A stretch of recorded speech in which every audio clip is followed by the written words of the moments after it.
But I really want to focus upon secondhand smoking. And you mentioned about third-hand smoking as well.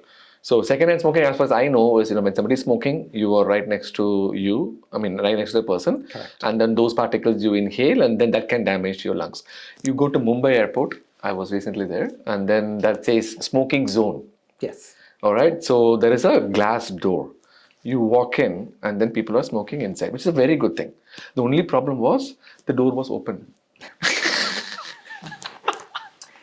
That's true. So So secondhand smoking. So how common it is, and is that the exact same problem that a primary smoker can cause? primary smoking is, for example, if I smoke, I inhale all the smoke. That's going to go in my lungs, and of course my lungs are going to become damaged. They can actually look black like my shirt if you do a thoracic surgery on them. And including pollution in Delhi, a lot of patients are developing black lungs because you keep on smoking the pollution and the bad air every day.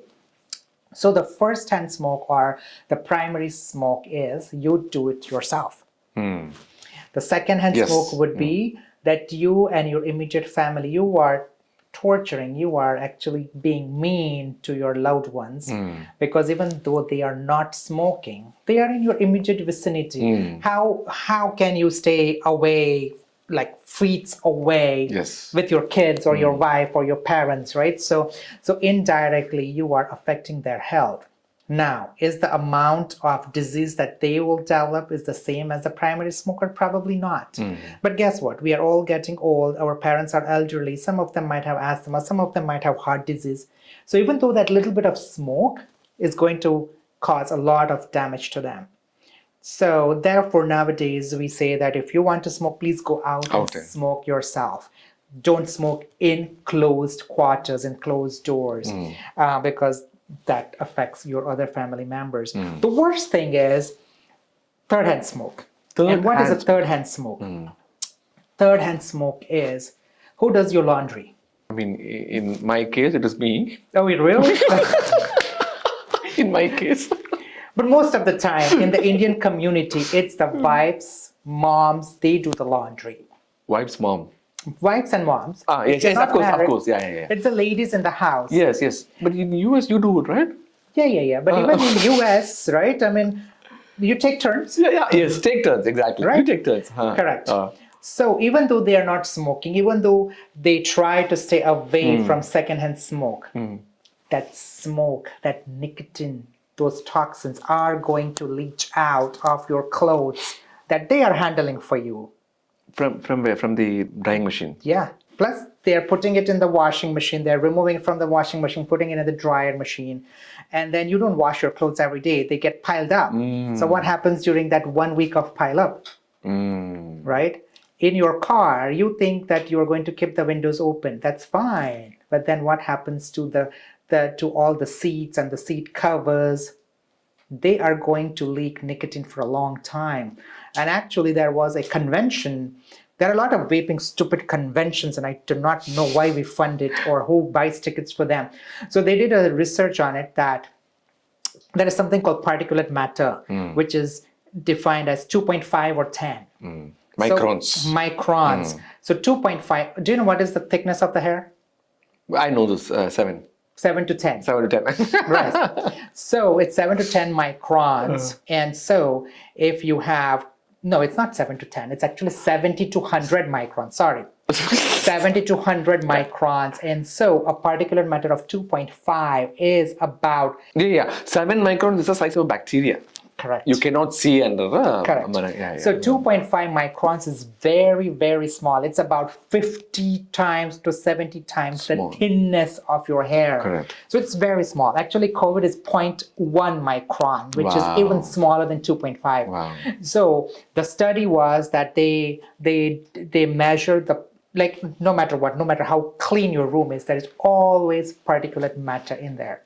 So you do a baseline quantification of the 2.5 particulate matter. Then you get all these people to smoke in or vape or whatever they want to. In the car? In the car or in the convention center when you do the research. The research was done in a convention center. I see. Whereby they did the particulate matter during when there is like all the significant clouds of smoking that you cannot see each other. So the particulate matter 2.5 goes very high, and then of course, once the convention is done, everybody's gone, that level comes down. But that level still stays higher than your baseline pre-convention for days, which means that yes, you are gone, but now there are housekeepers who is going to come and clean the floors, who is going to move your furniture away, who is going to redecorate the hall, and then there is another party 2 days later.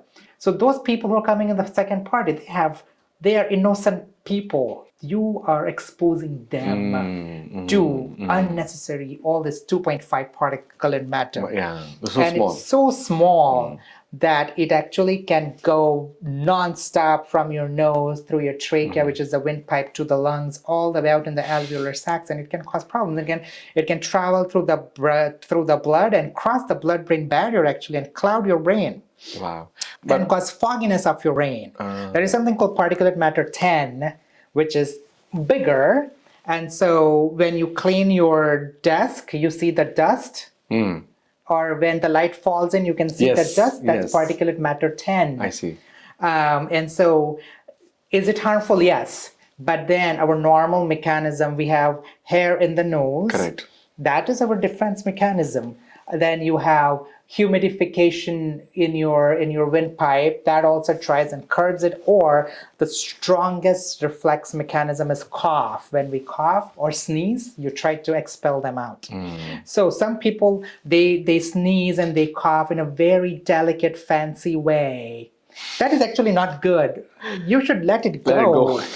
Because by just being very delicate, you are actually torturing yourself. Because those things are not leaving your body. God made cough and God made sneezing for a purpose.